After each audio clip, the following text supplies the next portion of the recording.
Join me as your host, Rodrick Swift, every Wednesday, Musicians Matters Podcast, live right here at 6:30 p.m. Pacific Standard Time, 9:30 p.m. Eastern Standard Time on Positive Power, 21 Christian Media, LLC. Let's go! I have a show for you tonight. It's going to be an amazing show. Reason why I say it, because we are making it happen here in Las Vegas. But I would like to thank all my people that's listening all over from the UK and all from the United States and all from around the world.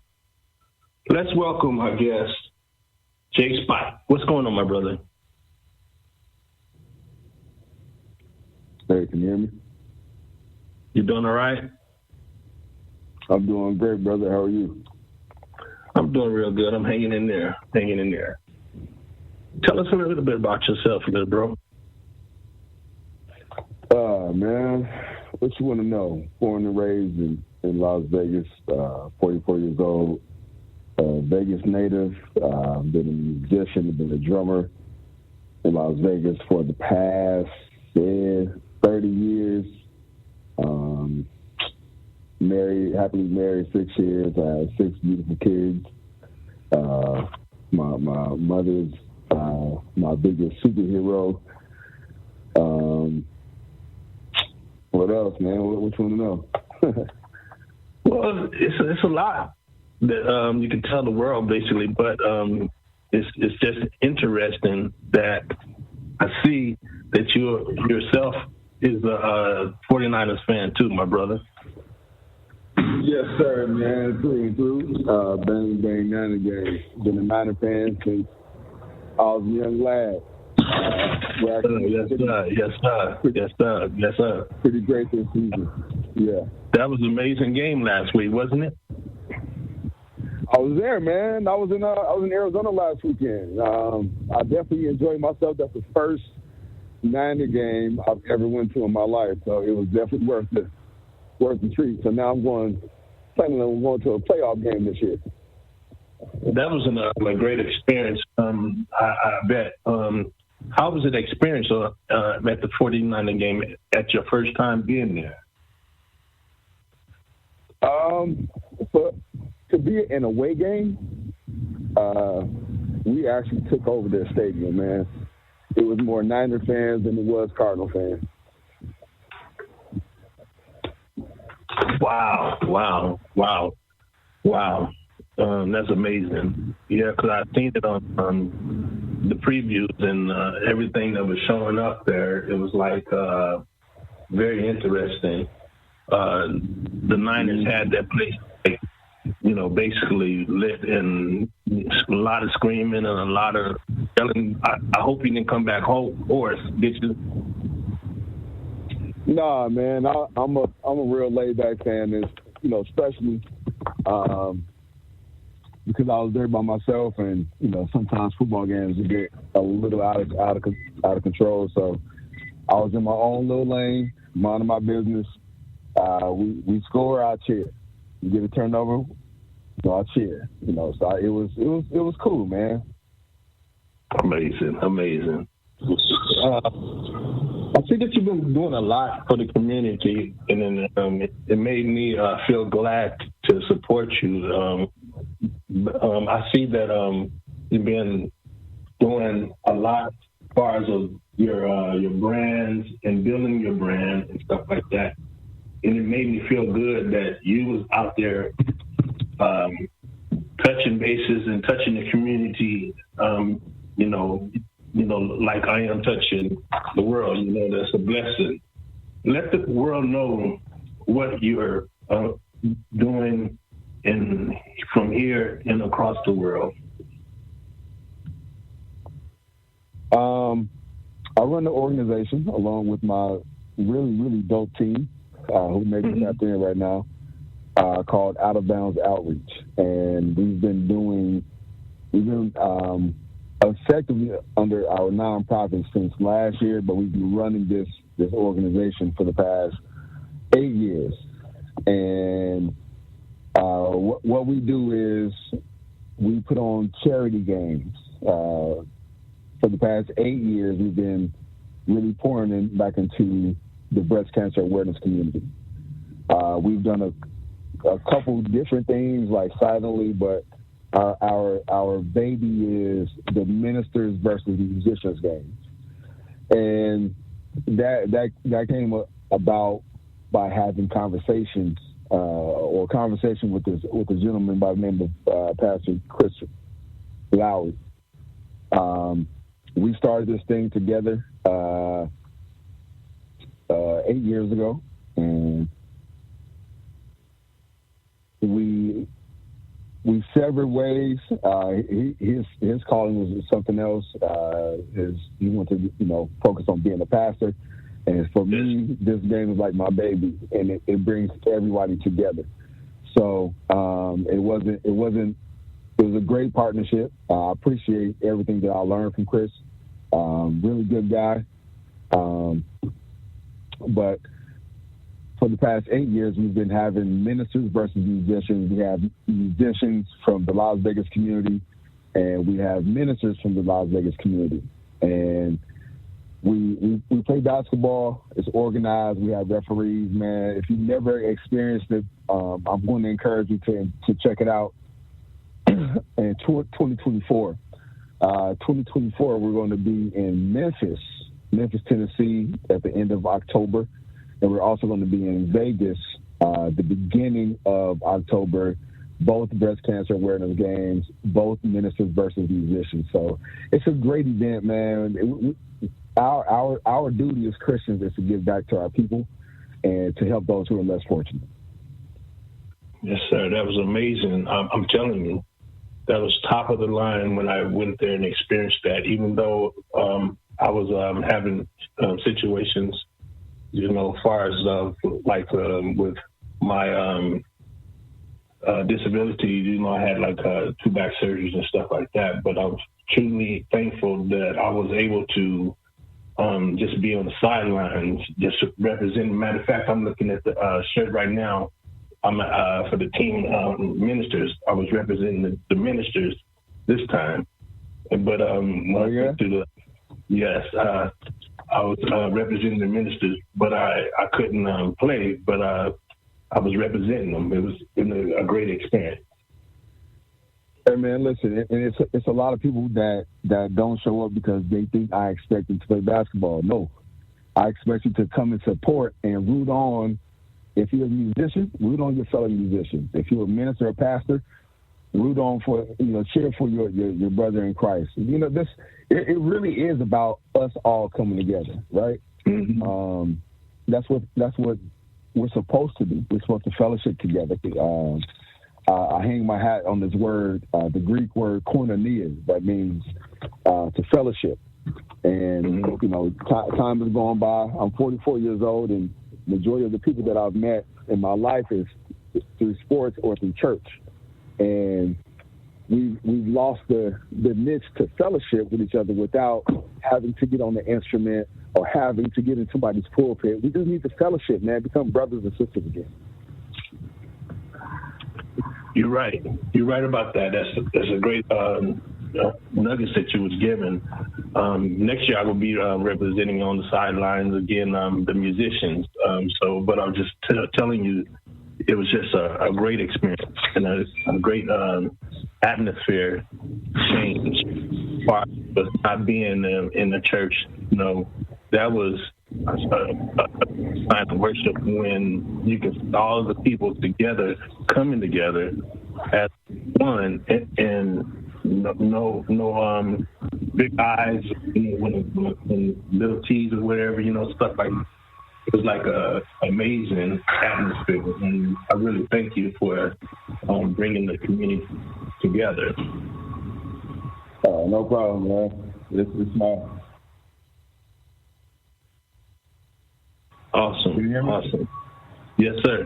Can you hear me? Yes, sir. Okay. Yes, sir. Yeah, it's my pleasure, man. I love my city, and whatever I can do for my city, I'm all down for it, man. And you got some great stuff going on too. You have your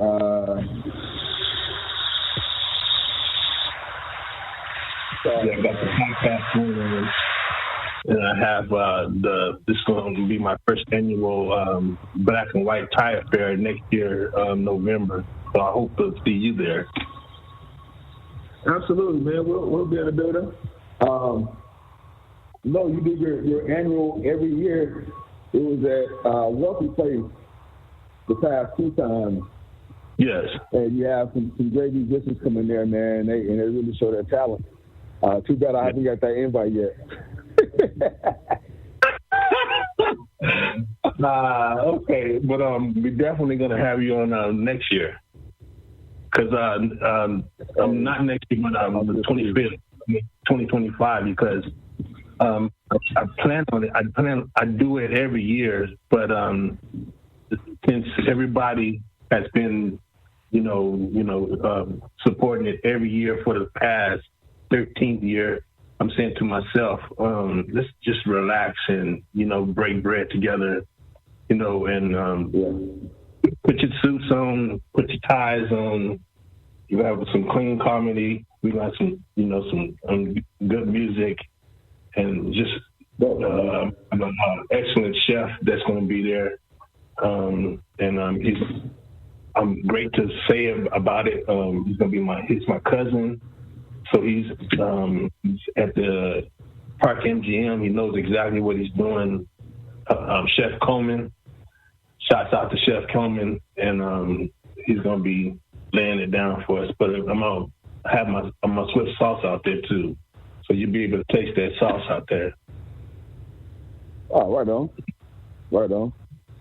So, as far as you as a... Yes, sir. What did you say? No, go ahead. As far as you as a musician, what's your strengths? As far as a musician, what's my strengths? Mm-hmm. That's a very good question. Pocket presence, man. The pocket presence is my strength, and if you have no pocket, you don't work. Okay. Awesome. Yeah, pocket is my major strength, man, and knowing how to play with the band. Mm-hmm. And my morals as a musician, man, is what I hang my hat on. Somewhere between 97 to about 20, 25, the morale of musicians has changed drastically, from being professional to just, I don't want to say it's tainted, but it's not respected the way it used to be. You're right. Basically, they wanted to be seen and not the presence. Correct. And the presence is in. That's basically what I'm trying to say. And that's one of the questions. I don't like when you're just trying to be seen and trying to, show yourself what you know how to do, how you do it, stuff like that, instead of, ushering in the spirit and ushering in the spirit like it's supposed to be as a musician. We Levites, and that's basically what we do as a musician is worshiping in spirit. Mm-hmm. And don't get me wrong, man. I'm considered a OG or old head, and the thing they'll say is, "Well, OG, you mad because you can't do it." I can't do it. I can't keep up with these guys, man. I'll be honest with you. I can't keep up with them. Their hands are fast, and their creativity is amazing. I love to watch them play, man. But eventually, you have to go back to your pocket. The basics, where you started. Everything. The basics. The basics means a whole lot. And I encourage all these guys, man, get as much work as you can, but you have to have great character in order to keep those gigs and those jobs afloat so you can feed your family and all that stuff. It makes a lot of sense. What does the word friendship mean to you as a, or do you ever take it lightly as a person? You said friendship? What does the word friendship mean to you as a brother, as a leader, in the community? What does the word friendship mean to you? Friendship means loyalty to me. Friendship means honesty to me. Those are the things that I base my principles off of. I can't say I have a lot of friends. I have a lot of brothers. Friends can come and go. Brothers supposed to be there forever. That's right. That's right. That's right. That's right. And I don't take that word, what you just said, brother, lightly. I can count on my hand how many brothers that I have, as far as wise, leadership wise. I know I can count on my hand how many brothers that I can go and just talk to them about anything. You know what I'm talking about? Mm-hmm. That's a blessing when you can do that. So, how do you build your brand from nothing to something? Man, staying consistent. Consistency pays off, whether it takes 6 months, 10 years, 15 years, 20 years. And in that time, you're going to have to audible, recreate, change some things up. As long as you stay true to what your brand is, your brand, it's going to work for you, man. You can't be anybody but yourself, right? What I tell a lot of guys is your name carries a lot of weight. Your name is in rooms where you probably would never be at. But if your name is has good character behind it, your brand gonna make room for you, man. Your gift will make room for you, but your brand, man, you have to stay at it. It's a lot of guys in Vegas, and I appreciate their work ethic. Shout out Brains. Shout out my guy D Hall. Shout out my guy Josiah. These guys, they're every day they're creating their brand, and I see y'all hustling, man. Shout out to y'all, brother. Shout out to my guy King Bay. That's right. That's awesome. If God says you can move your ministries anywhere, where would it be? If God said that I can move my ministries anywhere, where would it be? Like out of the city? Yeah, anywhere out the city, where would it be? Even though we see that you're doing it, that's a blessing. What's going on, everybody? Jason Davis, a.k.a. Mr. What was that? No, we good. Okay.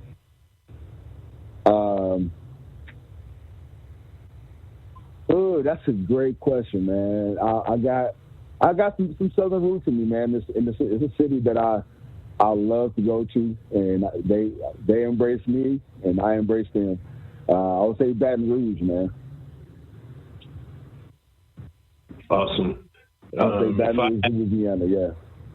Awesome. If I had the opportunity to do it, go somewhere and take my ministry, it would probably have to be in Detroit, Michigan, Ohio, or Chicago, or if overseas, I'm going to try Italy. You'll try Italy? The reason why I say Italy, because by me being a chef myself, I started cooking Italian cuisines.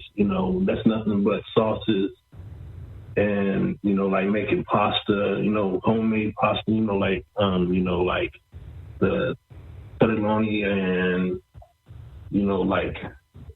spaghetti, by hand, making pasta. It's nothing but an egg yolk and flour, and working with it, and making it out of a volcano. That's what they call it.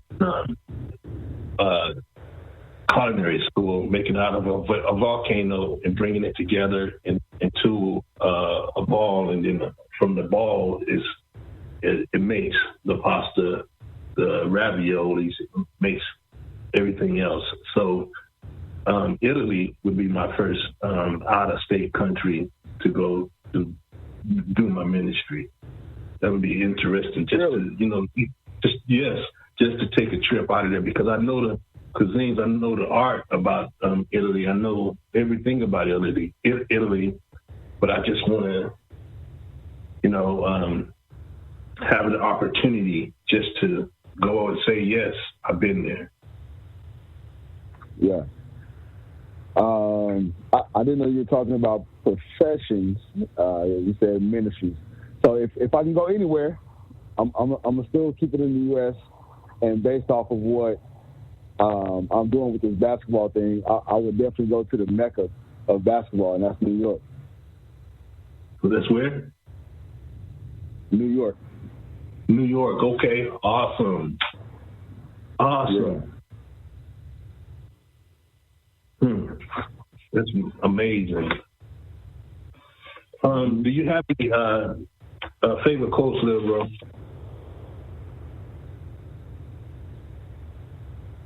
Say it again. Do you have any favorite quotes? Favorite quotes? I got several. Let the world know, bro. Let me think. I'm gonna find the perfect one for you, man.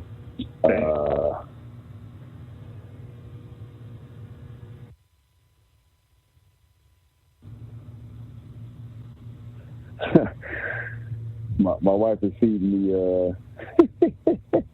Laughing at you. Little side clip. Yeah. But here's one for you. To see something you have never saw, you have to go where you've never gone. Wow. Let them hear that again. You never saw. To see something that you never saw, you have to go somewhere where you've never gone. Ooh-wee. Wow. Wow. Wow. Wow. I love that.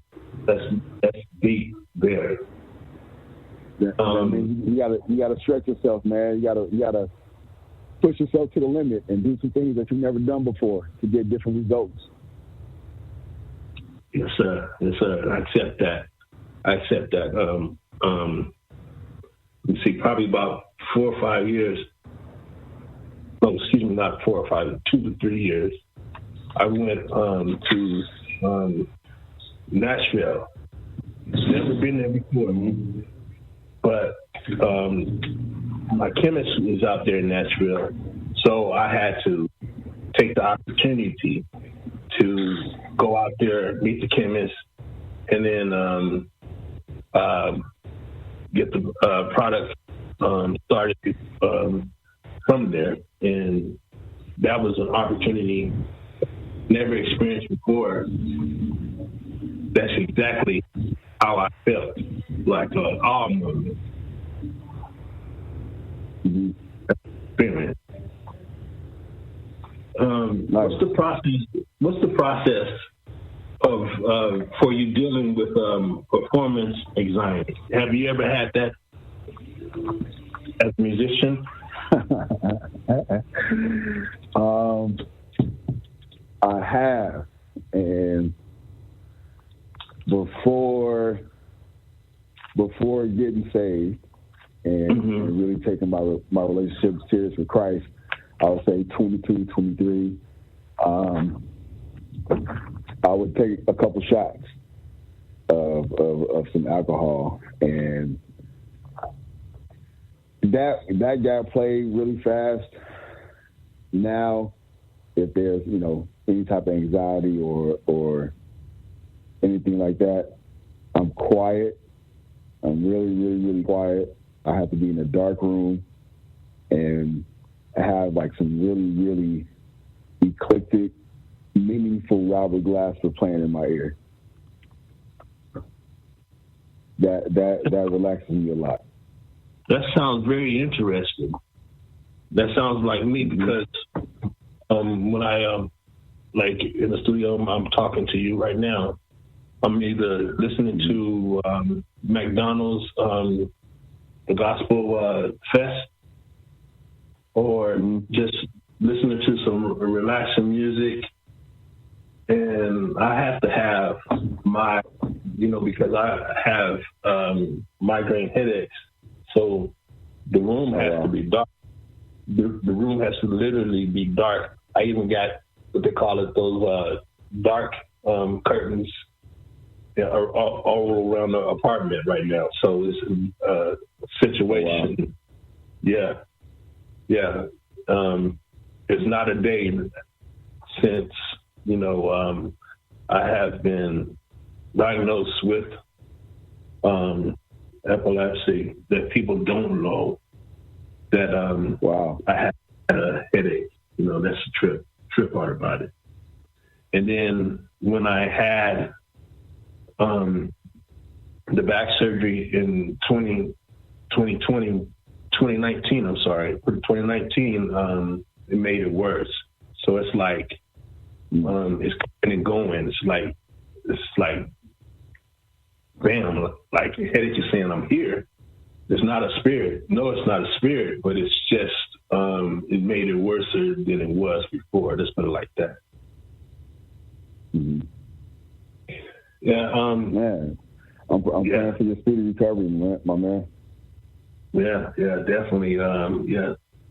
Those back surgeries they wasn't no joke. As a musician, I lost.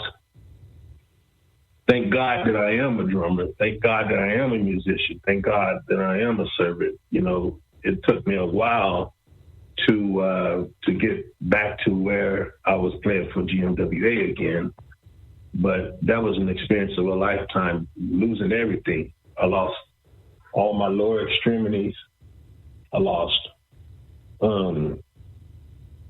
my arms, everything. Look at some of my pictures.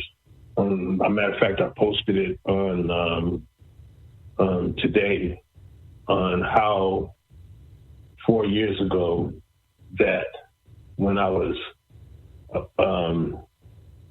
in rehab, how I manifest or how I moved the situation from nothing to something, because I didn't have nothing when I had, I had coded out 4 times. People don't even know that. I'm not even supposed to be now.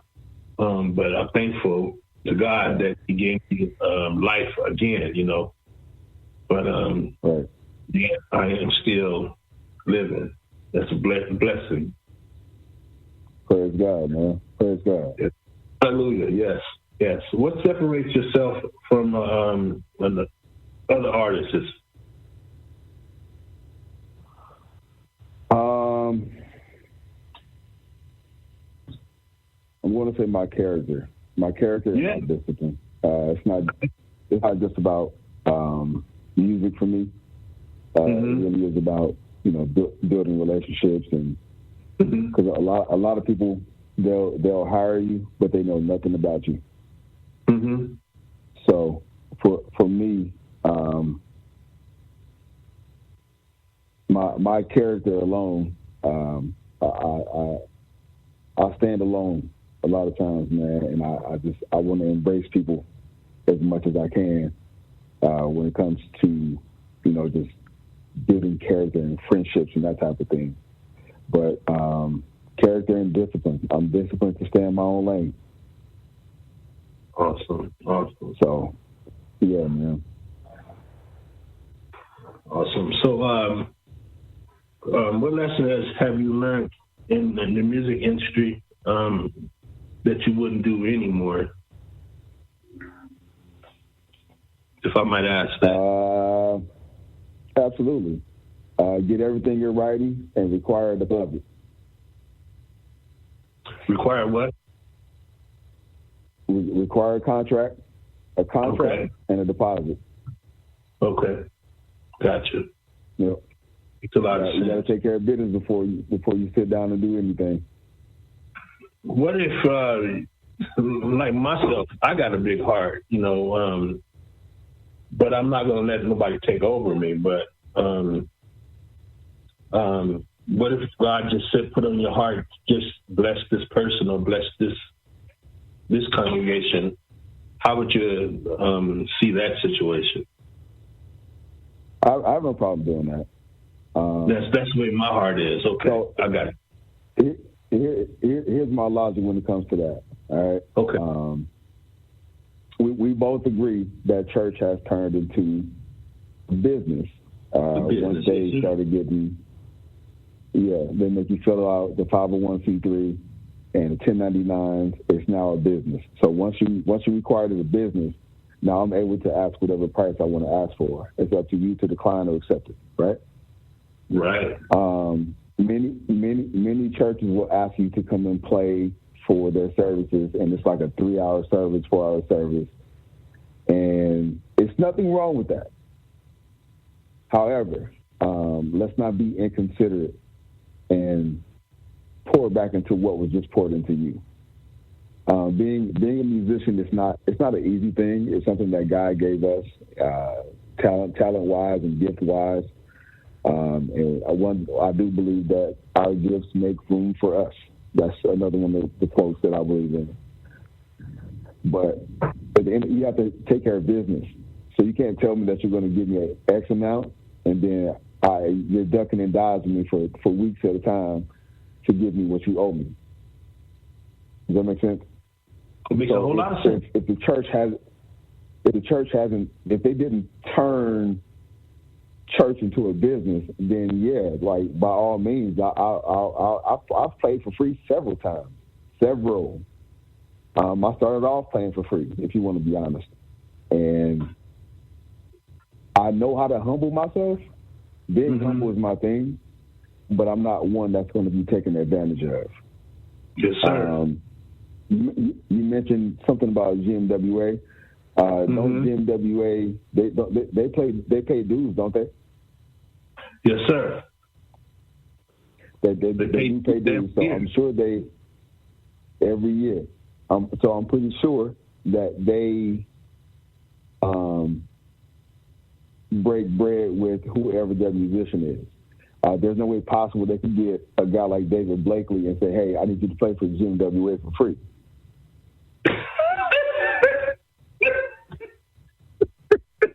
It's no way possible. It's no way possible you can call a Terry Wesley and say, "Hey, Brother Wesley, I need you to play for GMWA, but we don't have any money, but we take dues every year."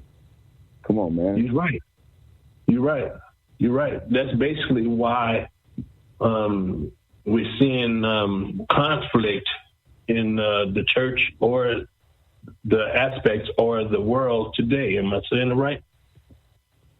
Yeah. What I mean by that, and don't get me wrong, it's not all about money. I don't want anybody to hear this interview and say, "Oh, Jay Spaight just about money." No, it really is about principle. You can't go to Walmart and say, "Hey, I need you to give me this $500 grocery bill off of faith, and I'll get back to you." That's not how the world is. It's a lot of musicians that only depend on being a musician and their craft. And when you play games with their money, then you bring out a different character in these guys. So I've talked about the conversations with musicians not getting paid at the church. I've had many conversations, my man, and I really want those guys to know that I understand where they come from, right? But I just didn't want them to. I didn't want them to depend on the church to get their income. That makes a lot of sense. If we're talking business, though, business is something else. You know what I'm saying? Business is totally different. Because when you get a 1099, you have to give account to the IRS for the money that you received from whoever. Right. So it makes a lot of sense. Why shouldn't I ask for what I want? Why should I let you play with my money? It makes sense. Hey man, people got to stand on business. They have to stand on business, but also with that responsibility, as that musician, your character, your discipline, you being on time, you looking professional, that has to be in the same hat too. Yes, sir. Not show up late and then expect the whole amount. I agree. I agree. I agree. Yeah. I agree. That's that you understand that. How often do you just listen to one type of genre of music, or do you listen to all the aspects of music?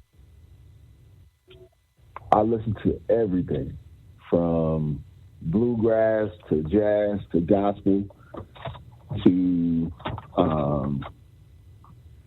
hip hop, R&B,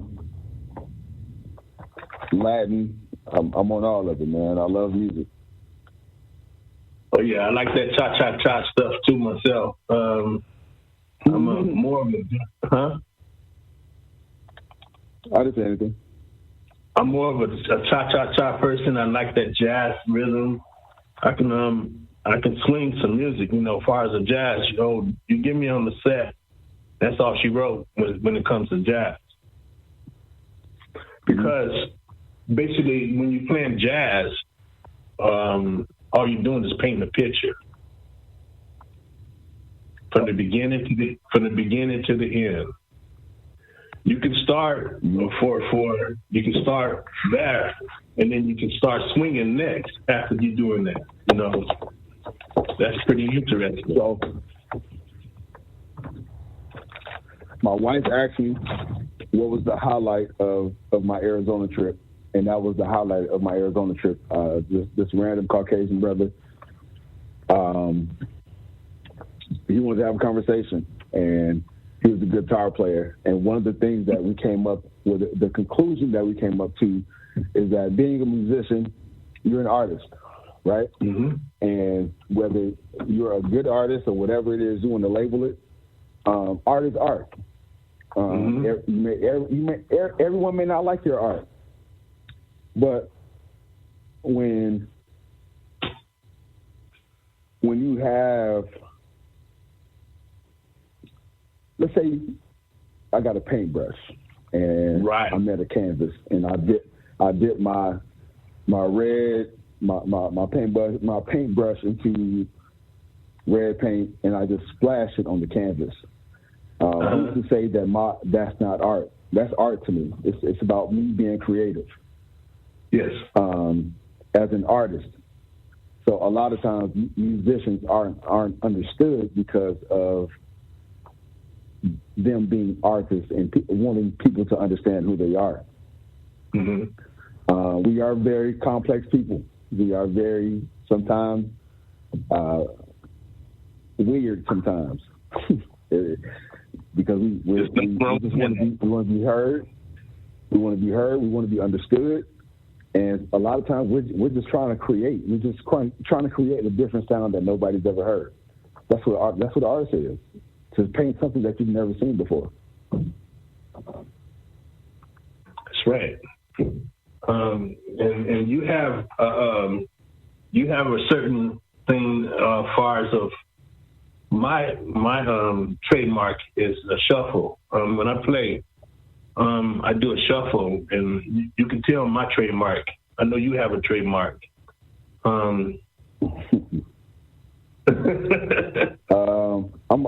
a funk guy, man. I love funk. James Brown is my favorite, one of my favorite artists of all time. And you gotta feel the groove. You gotta feel that groove. Oh yeah, okay. So funk is my trademark, man. I'll try to turn anything to a funk groove. Wow. So That means me, you, and the talk box will be getting along real good. Then that's a good thing. Because talk box, I listen to talk box all the time. Mm-hmm. Yeah, and I was really surprised when he came out here. There was when he came out here at Cornerstone. That was a chance of a lifetime just to see him there. And now I'm looking at him now. He's getting Grammys everywhere. That's a blessing. Oh my goodness, just to see him here, and then I'm seeing him where he blossomed as a rose. Oh my goodness.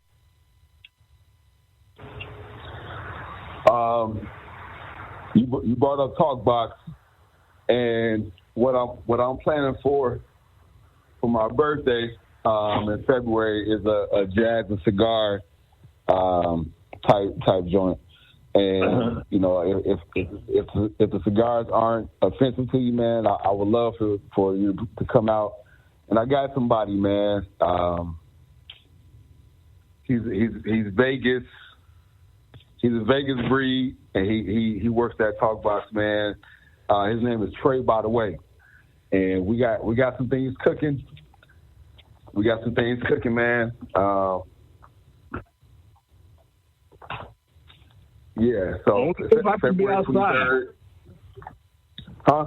You hear me, brother? Only if I can be outside. Only if you can be outside? Yeah. I got you.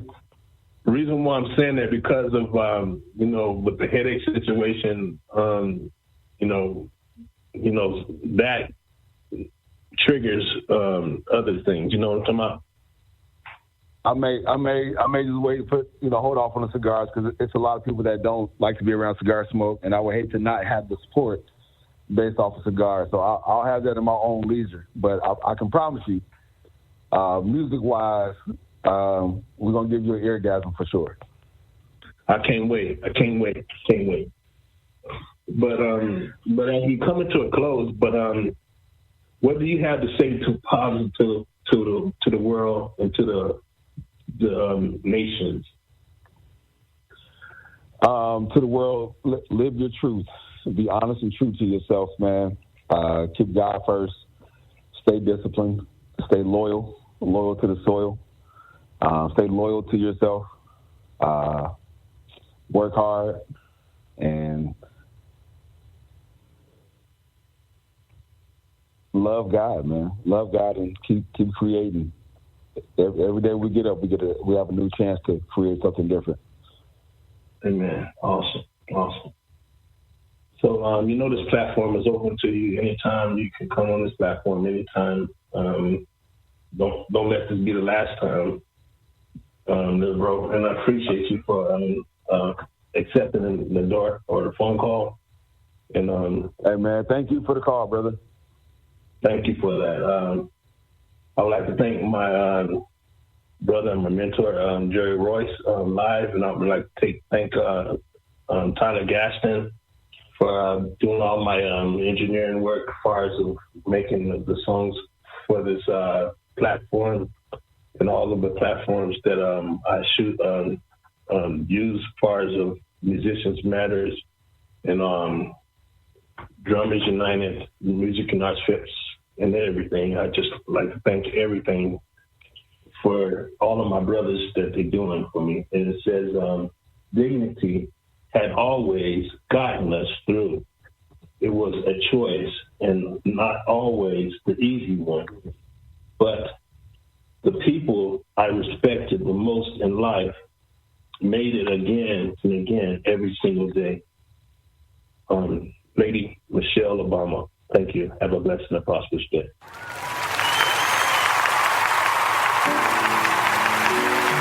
Join me as your host, Rodrick Swift, every Wednesday, Musicians Matters podcast, live right here at 6:30 p.m.